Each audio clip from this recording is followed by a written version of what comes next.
Alrighty, it's 7 o'clock. We're going to go ahead and get started. I'd like to welcome everyone to our January work session of 2016. I hope everyone's having a wonderful new year and I had a very, very, very pleasant Christmas. Tonight, this is not a public hearing or anything like that. It's just basically a public meeting of our board, our commission, and we're basically going to look at some things and ask some questions, get a little more information to prepare us for our January 21st regular meeting where we'll take a vote on the text amendments and the two special exceptions. So I'll go ahead and get started. We're very pleased to have with us tonight Mr. Beal with the Virginia Department of Transportation. And I've got a few questions, if that's okay. And I want all of y'all to jump in, okay? How are you this evening? I'm good. All right. Mr. Stanley, how are you? Doing great, doing great. Route 639 currently has 2 lanes. And with Walmart coming, I understand there's going to be some restriping done to the bridge that goes over 95. Is that correct? Yes, I believe so. And we're anticipating there to be 3 lanes with that? Do you have your plans? You're probably more familiar with those details. That's correct. I believe that's what 3 lanes? That's not part of our Right. Okay, yeah, 3 lanes. I think that's part of the HB2 project. Okay. And eventually, I guess we're looking to have 4 lanes. Is that correct at some point? Correct. We're getting in line to perhaps get that Again, money? That's part of the HB2 project that's in competition with all the others. Correct. And since it's in competition, there's no way of knowing if it'll happen in 2020 or 2022 or whatever. Well, no, by the end of this quarter, we'll know whether or not it was awarded. And if it's awarded, it gets built. Okay. So you'll know soon. So that would be March? Yes. Okay, wonderful.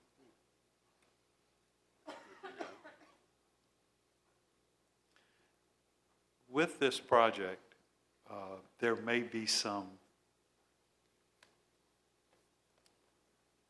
need to move some utilities or anything. Is that something typically that you guys take care of? Or? Yes, that would all be part of the project. It would all be part of that project? Okay. I think a lot of the right-of-way was being donated by, my understanding from Mr. Fincham was that he had commitments from some of the owners along there for donating right-of-way, including Blackwood. And then utility relocations would be the next step after right-of-way was acquired, and then we'd start with road construction. Okay. All right, you guys ask some questions.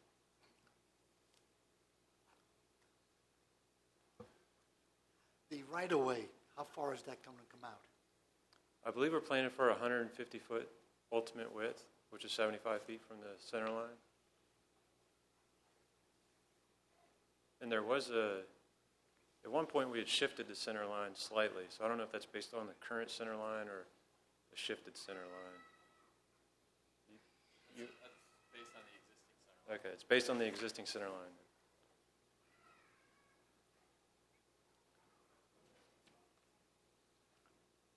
Anybody else? No, I don't think so.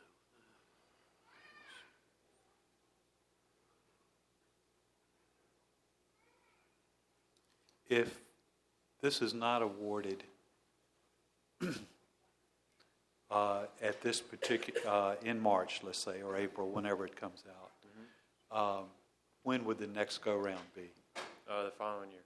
The following year. Okay. And what is, I guess what I'm asking is, so if it's approved at this go-round, then the project would be tentatively scheduled to be done by 2020 approximately? I'm not sure of the date exactly, but we'd just go through the regular phases. So within a few years, It would be we'd done. work through construction plans. We start with utility relocations. And based on the scope of the project, they take different Correct. lengths. But it would proceed with design. Okay. And so that if we had to wait another year, then it would be a year's delay. If it was another year, it'd be another year's delay. That's correct. That sort of thing. Okay. All right. Excuse me, Mr. Chairman.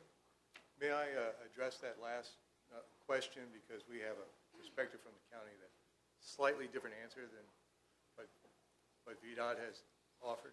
Okay, sure.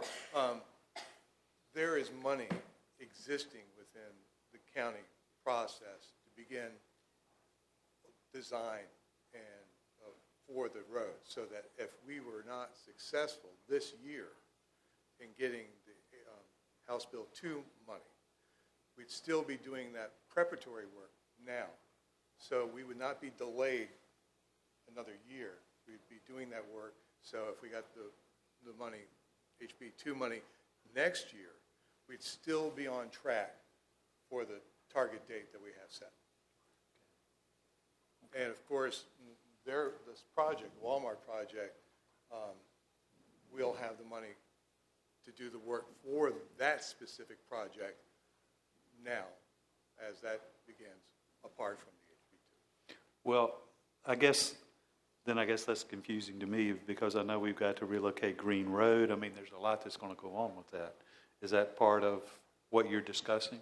Yes, sir. The county will be taking part in making the corrections that are required by VDOT to qualify the Walmart project. And so that will not be delayed till some distant year. That will be happening immediately. It's not tied to the HB 2 process. Okay, right. And that's kind of what we had sort of understood. Yes, Okay. sir. Thank you. So, to your knowledge, have all the right-of-ways been obtained?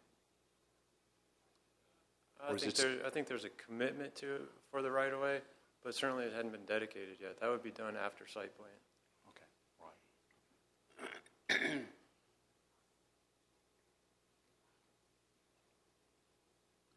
Anyone else have any questions for Mr. Beal? No. I have one more. The right-of-way, the applicant wants to put their sign in the right-of-way closer. What is your opinion on that? If the land use permit regulations don't allow outdoor advertising within the VDOT right-of-way. You can have a commercial identification sign, so they could have an overall sign for the development with the development name in the right-of-way. We could issue a permit for that. But individual signs for individual stores, or the names of those stores, on a monument sign with individual placards for individual signs, a sign of that nature would not be permitted in the right-of-way. So is that the ultimate right-of-way that you're talking about when you say right-of-way? It's the dedicated right-of-way. Dedicated right-of-way, okay. Yeah. That helps. Helps a lot. Thank you. Thank you. Anyone else have any questions? Yeah. Well, we would really want to thank you for taking your time to come to No help us problem. tonight. I'll hang out here for a little bit. Yeah, just in case something else comes up. Something else comes up, let me know.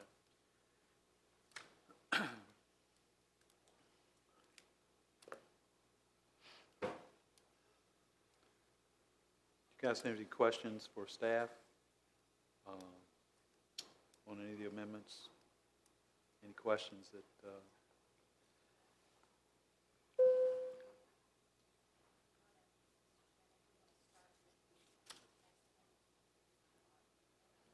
Do you, I sound really quiet. Do you want to start with discussion about the text amendment so that we can sort of... Yeah, go on through each of them. Mostly so I know which one you're talking about when you ask Right. a question. Okay, we'll start with text 07-2015. If you have any questions of staff regarding the text amendment, which would apply to the county as a whole, it's to amend the existing business sign regulation for planned unit developments and add a new section for planned shopping centers and planned industrial parks, which are two types of planned unit developments.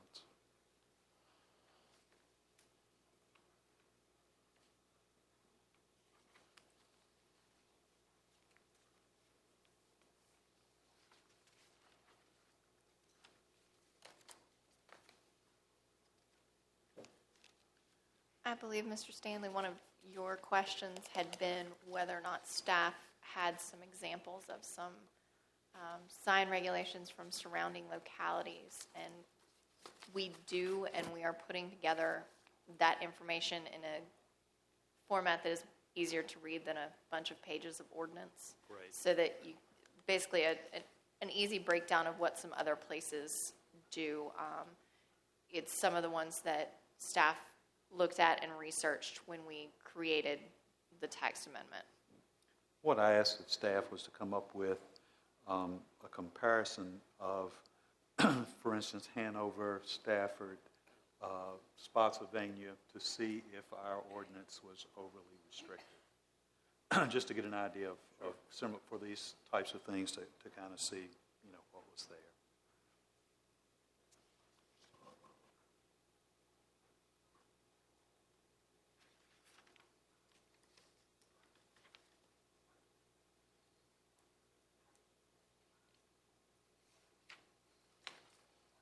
All right, if we don't have any questions for staff on that one other than the one I had submitted, how about SPX 06-2015?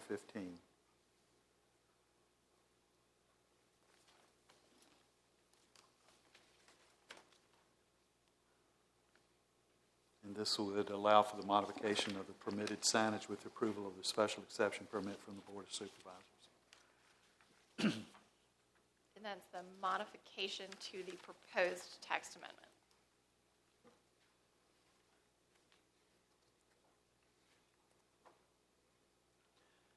I do have a question for the applicant, if that's okay. Have any other projects that the applicant has done allowed the freestanding dual tenant signs for the out parcel of the same size?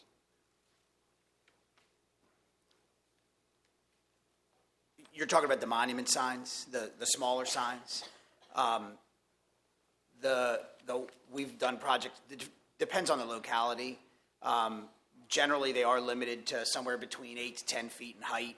And as far as the width and the size of the copy on those signs, it varies from location to location.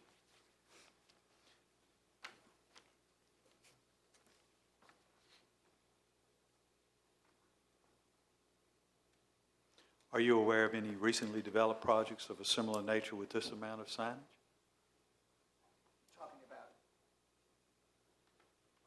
You're talking about the 20 feet of width. Is that what you're specifically referring to? Yeah.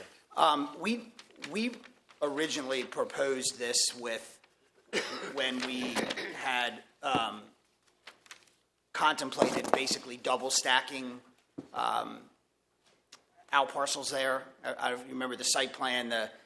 Basically there would be two out parcels one behind each other, thinking that we may need signage for two tenants on one sign. It appears that we may not be developing the property in that fashion. So there is that was why it was the sign was as wide as it was. We've talked with staff and we've also been, I guess, informed in how the square footage requirement is interpreted here, which is a little bit different than in some of the other localities, which makes it a little bit easier to reduce that sum if that's what you're looking for.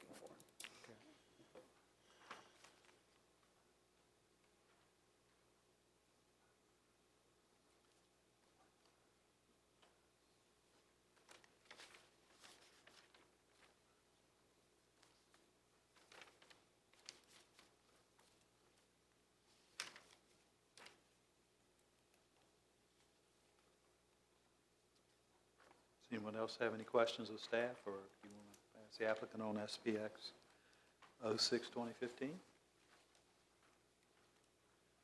Staff, have you changed any of your conditions, the same conditions?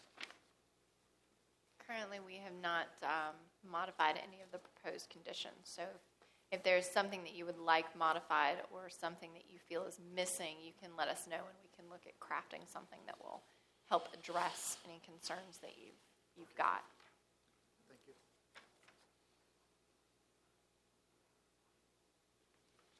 So,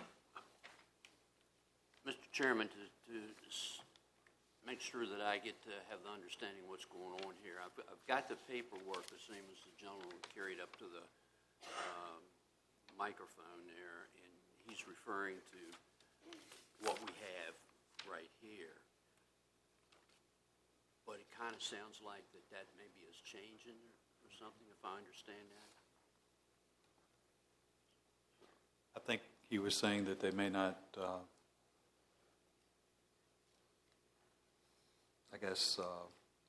develop the property as they originally thought, perhaps. So, Okay. Well, I don't see that we could move or do anything else on this until they would come back to us and let us know exactly what it's going to be.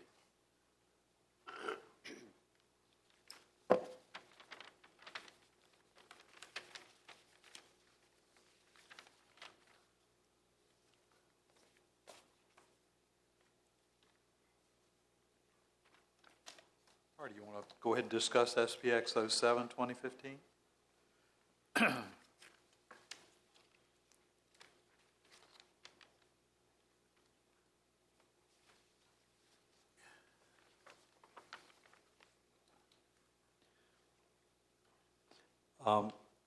Mr. Beal, I do have one other question, and I'm sorry to bother you. Thank you for hanging around. What kind of landscaping is required in a project such as this typically? Do y'all have like a 20-foot barrier or 10-foot? Or Yeah, VDOT doesn't have any landscaping requirements. So It's you a have- county requirement. That's just a county The requirement? landscaping can be permitted within the right-of-way as long as it's either outside the clear zone or it's a species that's deemed breakaway, again, under permit and a continuous surety. Okay. But we don't have any specific requirement other than, to require landscaping. But if they desire to put landscaping in the right-of-way, then that's something that can be done under permit. Okay. That would come up in the design phase then, right? Yes, sir, with the site plan. Okay.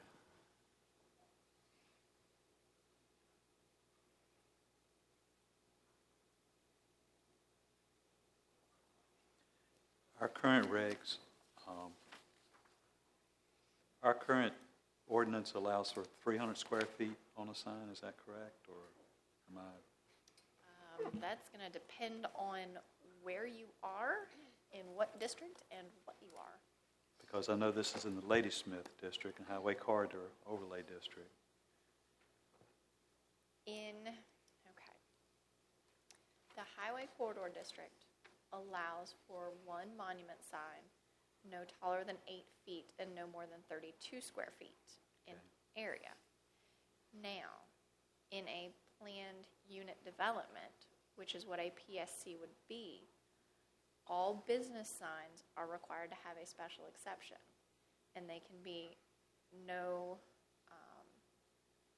outside of the HCOD, by special exception, business signs, provided that one freestanding sign shall not exceed 15 feet in height and 100 square feet in size, and 2 wall signs not to exceed 20 feet in square feet in size. That's all that's allowed right now, and it would have to be a special exception. So the two things that we're trying to amend with that text amendment, one, to not require businesses within a PUD to have to come through a special exception process in order to have a sign. Essentially, take Ladysmith Village. If they are permitted to have businesses within, the YMCA. The YMCA had to go through a special exception process in order to put the signs on their building. So you have a use that's permitted, but they have to get a special exception for their signs. So one thing that text amendment is trying to do is remove the requirement for a special exception for business signs in a PUD. The other thing that it is doing is creating specific regulations for a planned shopping center and planned industrial park within the PUD. And the text amendment that staff has proposed is generally consistent with the signage, with some modifications. It's generally consistent with the signage that is allowed in B1 and M1 shopping centers and industrial parks. So we sort of modeled it after that so that it's generally consistent with that, as well as the HCOD requirements. We sort of combined a couple of different things so that it sort of made sense. But the Ladysmith McDonald's, the CVS, Taco Bell, and Arby's all met HCOG. Correct. They are all regular B1 signage in the Highway Corridor Overlay District, which is the 8 feet, 32 square feet.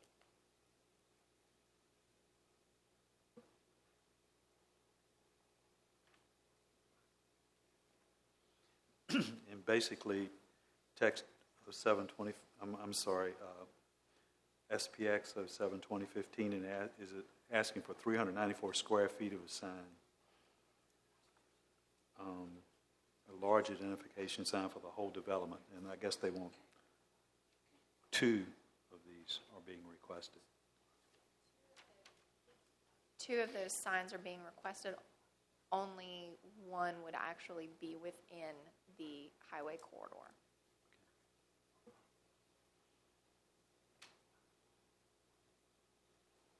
And they are requesting 9 monument signs, is that correct? I believe that was what I counted on the last plan that you had. Let's see. How many of these are there? 1, 2, 3, 4, 5, 6, 7, 8. Yes, 9 of the 8-foot tall, 95 square foot monument signs. But if I am understanding Mr. Greenberg correctly, I think about 3 of those are probably not going to happen.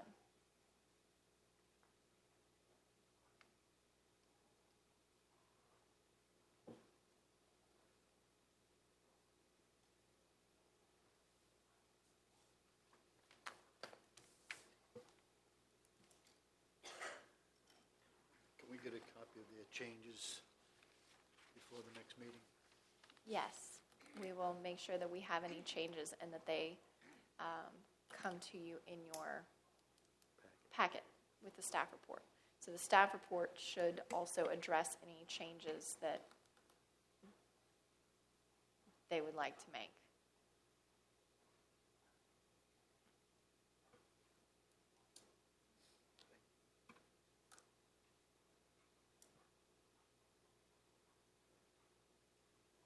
Any other questions?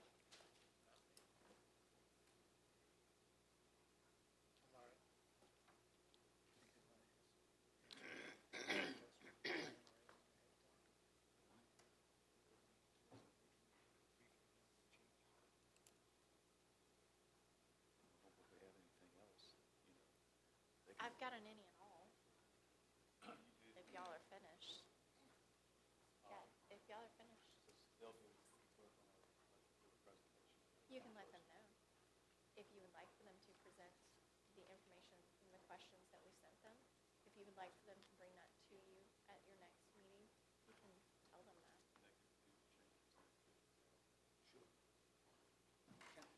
One thing we would do is at our 21st meeting, I know you were sent the questions that the commission had come up with a little ahead of time. If you'd like to do a presentation that evening to answer some of those and then explain the changes that you're talking about. Can I clarify a couple things? Sure. So we don't mislead anybody.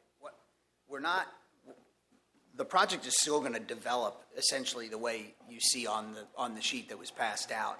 What I'm saying is that, and I think Angeline referred to the monument, the potential 8-foot monument signs that you saw that were, I guess, what I would call to be on the interior pads. Mm-hmm. Those pads are going to most likely develop as one pad.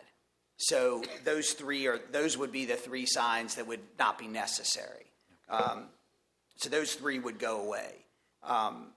And I guess what I'm trying to make sure I understand is, or try to get a little bit of a feedback from you all, is in what are you looking for us to do? Essentially we modeled the signage package after the text amendment with, some minor, what we thought were, other than that 1 8-foot situation, were some minor variations. In other words, the project ID signs were developed in keeping with what we thought the text amendment was going to do to try to bring all this stuff together on the planned shopping center.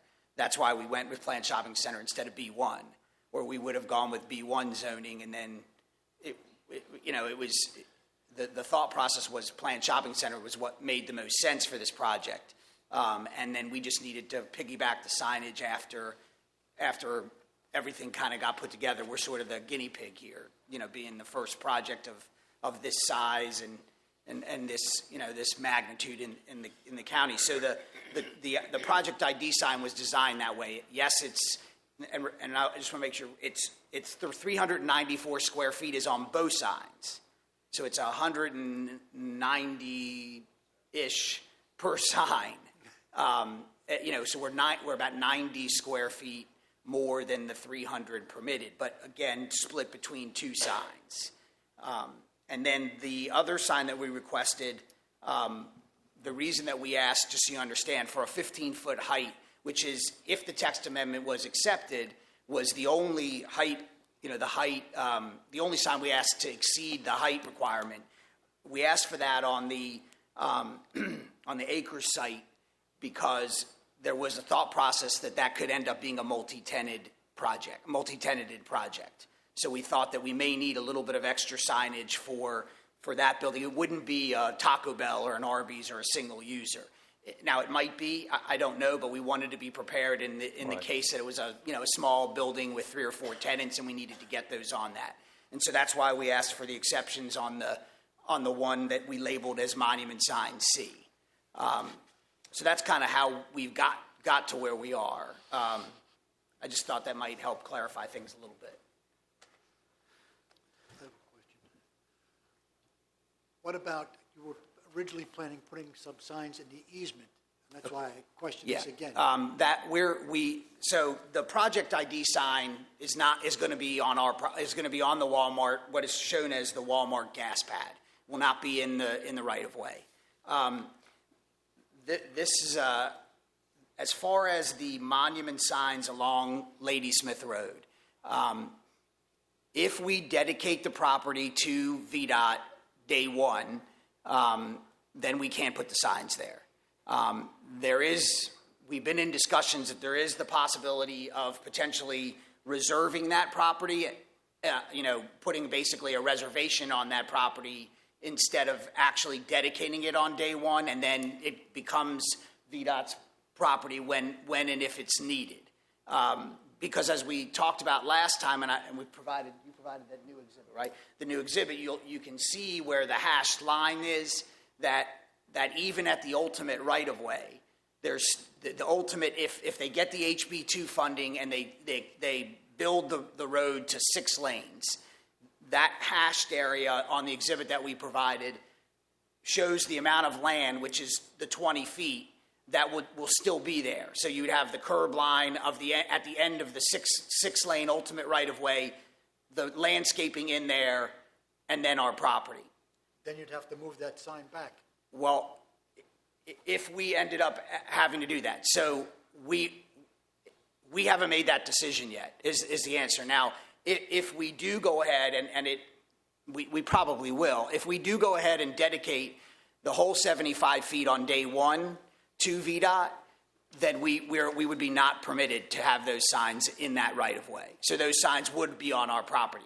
What we were trying to do with the special exception was just preserve the right, if we got to the point that we agreed with VDOT through the site plan process, that we would dedicate what they needed up front, and we would reserve the right for them to take that other piece whenever they needed it. And with our agreement that if and when they did that, we would have to relocate those 8-foot signs at our costs. We're not sure about that yet, but we just wanted, if we don't get the special exception, then even if we can do it with VDOT, we can't do it. So we wanted to just preserve the right to possibly do it. I just don't know yet whether we will do it that way or not. We just haven't finalized that decision. Well, I guess for me, you were asking what we needed to have, and that is, I feel like this is a lot of signage. It helps me hearing you say that when we talk 394 square feet, we're talking front and back. So that does help me somewhat. And we're talking divided among 2 signs, not just on the one side, right? Right? The 394 is on the 2 signs. Yeah, so it's about 190 square feet on the one on the gas parcel, and then another 190 square feet on the one Okay. interior. Is that And correct? that's really what I will get you to explain. If you could kind of go through that and just, if we can just have a visual that kind of helps us see that, I think. Okay, if do we- you have this exhibit in your thing? I do. Okay, so if you look at the sign A, that sign type A,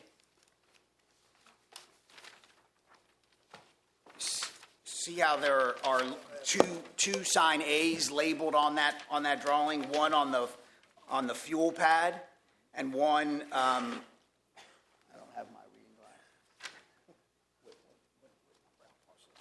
That's out parcel 2, right? I mean, that's residual pad 2? Yeah. Okay, so what I'm saying is, unless I'm mistaken, I don't think I am, the 394 square feet would be divided upon the 2 A signs, the one on the fuel pad and the one on residual pad 2, which is the one parallel to Walmart. And then if the text amendment is adopted,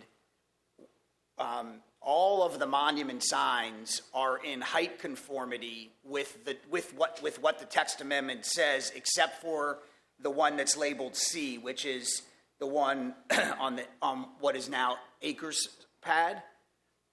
And so that's the only one that's really requesting any kind of a height exception at all to what would be adopted through the text amendment. And so my question, I guess what I'm trying to understand is, when you say there's a lot of signage here, are you concerned about the number of signs, or are you concerned about the size of the signs? Okay. So, and it sounds like what you're concerned about in terms of size are the 8-foot, the width of the 8-foot monument signs. You want those smaller, width-wise. In other words, we're in conformance with height. We're not in conformance with square footage. Correct. You want us to come closer to conformance with square footage. Just a consideration. Okay. Well, and that's what I was trying to get to. Is Yes. okay. And last time there was some confusion about the right-of-way situation and the planting. I think VDOT answered that, and everybody's comfortable with that now. Okay. So as soon as you make your decision. On the signage, well, I don't think we would like to not have to make that decision by the end of this month. We would be agreeing at our expense if we need to move those monument signs to move them. And I'm sure VDOT's not going to let us, get away with anything. So, just we'd like you to consider that.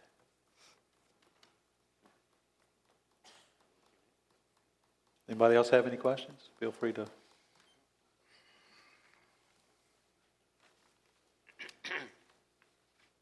Well, I'd like to thank staff for all your hard work. I know we've got another any and all. We'll do that. But I would like to thank Blackwoods for being here tonight, and we'll be interested in your presentation on the 21st. So thank you a lot. And I think you helped answer some questions tonight. Glad to do. Thank you, John. Yes, Ms. Crowder. Okay, so staff is currently working on the updates to the comprehensive plan. Every 5 years, we're supposed to update it. We're not doing any major, huge modifications. Most of them are technical changes, general updates. Obviously, there have been changes on the Planning Commission and the board since 2010. So updating things like that, population information, just trying to sort of clean things up and update here, there. And so we're going to start bringing those to you hopefully in the spring. Okay. To start showing them to you. And then hopefully we can get some public hearings and get it moving maybe by summer. That'd be great. But the question for the Planning Commission is whether or not there are any areas in particular that you all would like for staff to focus on. Any rural land use issues, transportation issues, anything that, you really want to make sure that staff is looking into. Let us know, and we can certainly make sure that we're looking at that and addressing that in this update. I would really encourage you guys to look at that and think about, especially the highway corridor, because I feel like we've made some exceptions to that with the high school and, what we're being asked to do here and things. So we'll have to look at that and come up with some things too. Just to clarify, the highway corridor, that is in the zoning ordinance, which we are not currently updating. Okay. Comprehensive plan. Okay, thank you. Now, if you all would like to look at the highway corridor overlay district more, go for it. I don't want to discourage you from making any suggestions to the zoning ordinance, but yes, we're looking at updating the comprehensive plan. And Mr. Shoebridge is very interested in moving down this way, I understand. So I know we'll have our organizational meeting that night. So we'll look at our planned meetings for the year. And all righty. Well, thank you very much, and I declare the meeting adjourned. Thank you.